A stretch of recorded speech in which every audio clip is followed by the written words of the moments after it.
જમીન જે છાતી છે આ છાતીમાં વીજ ટાવરો ઊભા કરવા માટે આવી ગઈ।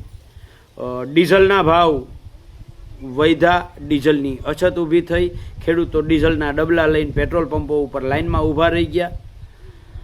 ખાતરમાં લગભગ 200-300 રૂપિયાથી ચાલુ કરી અને 700-800 રૂપિયા સુધીનો વધારો થયો। ખેડૂતોની ખેત પેદાશના ભાવ દાખલા તરીકે ઘઉંના 400 રૂપિયાની આસપાસ અટકી ગયા।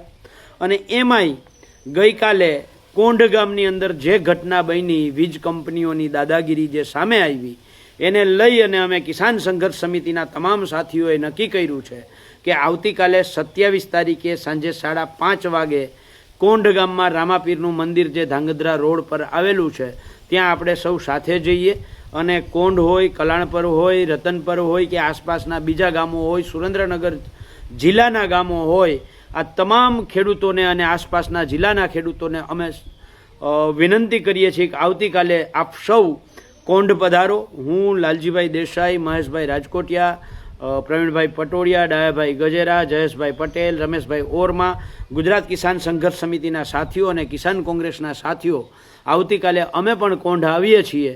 તો કોંઢ ગામ, એની આસપાસના ગામ, ધાંગધ્રા હળવદ તાલુકાના ખેડૂતો, સુરેન્દ્રનગર મોરબી જિલ્લાના ખેડૂતોના ખાસ વિનંતી છે કે આવતીકાલે 5:30 વાગે રામાપીરના મંદિરે કોંઢ અવશ્ય પધારો।